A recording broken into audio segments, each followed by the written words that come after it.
Welcome to episode number 50. I'm CJ Werleman. Thank you for joining us. In this week's episode, I reveal how Israel has made a habit of attacking Palestinians during Ramadan, and how the Western media helps Israel cover it up. But first, a quick reminder to click on the subscribe button below so you never miss a single episode. Now let's get into it. On Friday, the world witnessed yet another violent raid on Islam's third holiest site, Al-Aqsa Mosque, during Islam's holiest month, Ramadan, which was carried out to make way for Jewish settlers to tour the site during the Passover holiday. Watch in horror as heavily armed Israeli stormtroopers invade the mosque, firing rubber bullets, sound grenades and tear gas at Palestinian worshippers. Play the clip.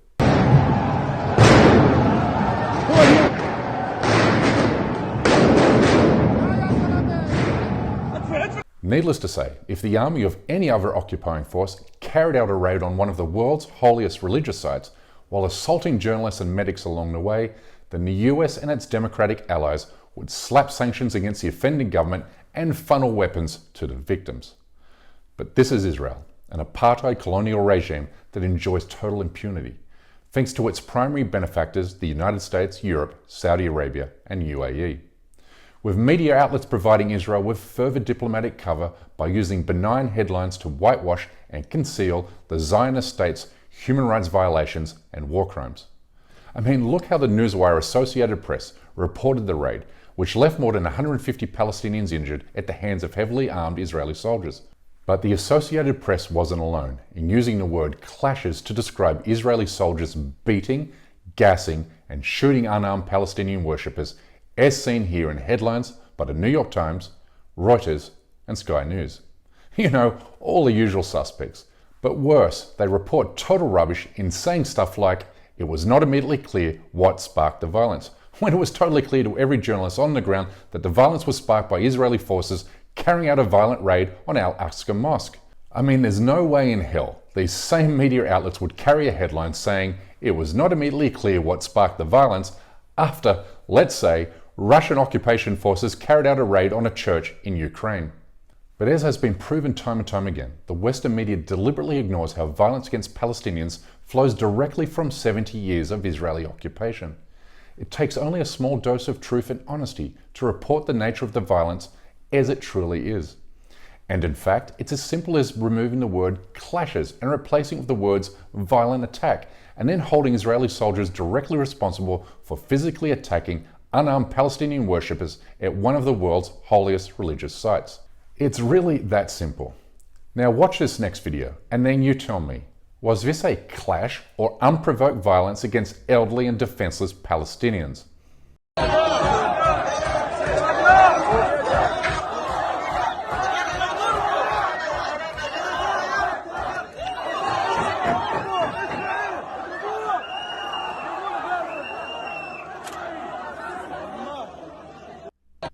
Here's Palestinian journalist Mohammed Al-Kurd to describe how the Western media distorts the reality of the conflict.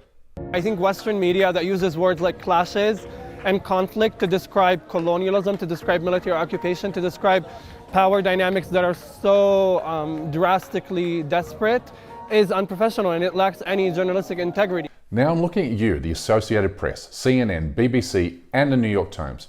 If you can't be completely honest in your reporting, then at least show some solidarity for your journalist brothers and sisters who were physically assaulted by Israeli shock troops while reporting Friday's raid on Al-Aqsa Mosque.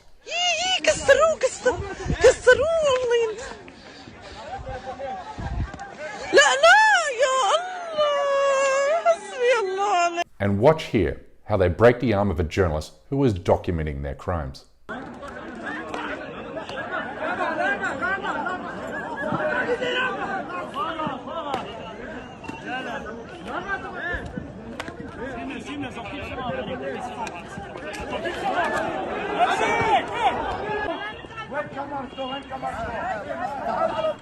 None of this is accidental.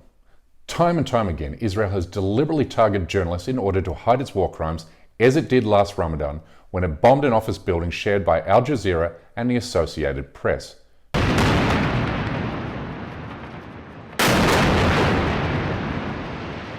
This is the moment an Israeli missile strike destroyed a high-rise building housing the Associated Press, Al Jazeera, and other office spaces and homes in Gaza on Saturday. The owner of the building and journalists here are pleading on the phone with an Israeli intelligence officer who warned them the attack was coming and to evacuate. Now, it's important to show the kind of crimes these journalists were documenting. Watch here as Israeli snipers shoot Palestinian worshippers from buildings adjacent to the mosque compound.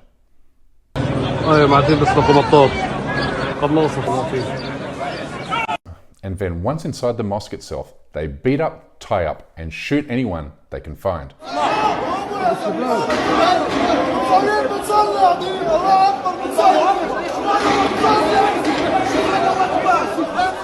Now, there's nothing surprising or unexpected about Friday's violent raid on the Holy Mosque, because this is what Israel does every Ramadan.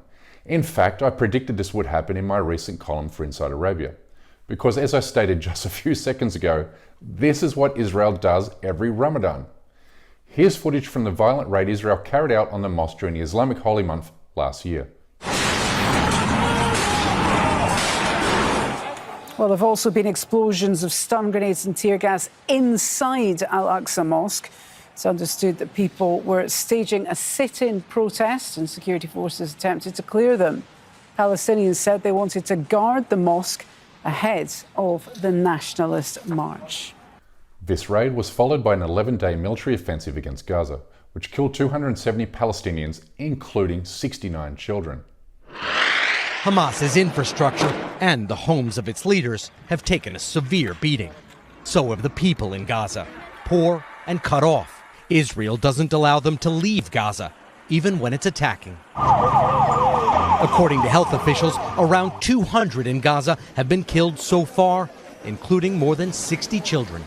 In a world filled with unpredictable and unforeseeable events, Israeli military attacks on the Gaza Strip during Ramadan has reached a level of predictable certainty, as illustrated in the following headlines. 2014, in Gaza, airstrikes and economic stress make an anxious Ramadan. 2014 again, Israel report, settlers planning attacks on Palestinians in Ramadan. 2017, 4 Palestinians killed and 600 injured in protests along the border, marking last weekend of Ramadan. 2018, Israel's Ramadan blitz in Gaza kills more than 20 Palestinians. 2020, on the last Friday of Ramadan, Israeli soldiers attack Palestinian worshippers near Al-Aqsa.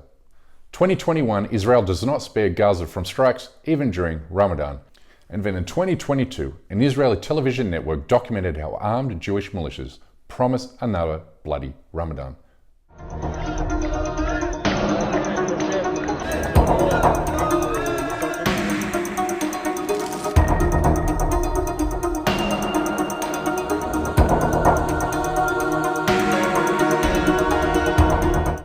This brewing Zionist violence eventually culminated with the attack on the mosque last Friday.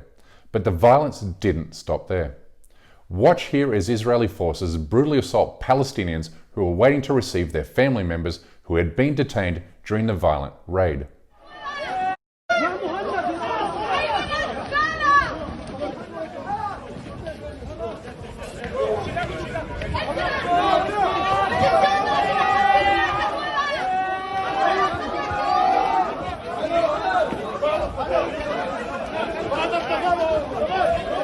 Now know this, every video and image I've shared with you today is every video and image the Western media refuses to show to its audiences, out of fear they will become targeted by the powerful Zionist lobby.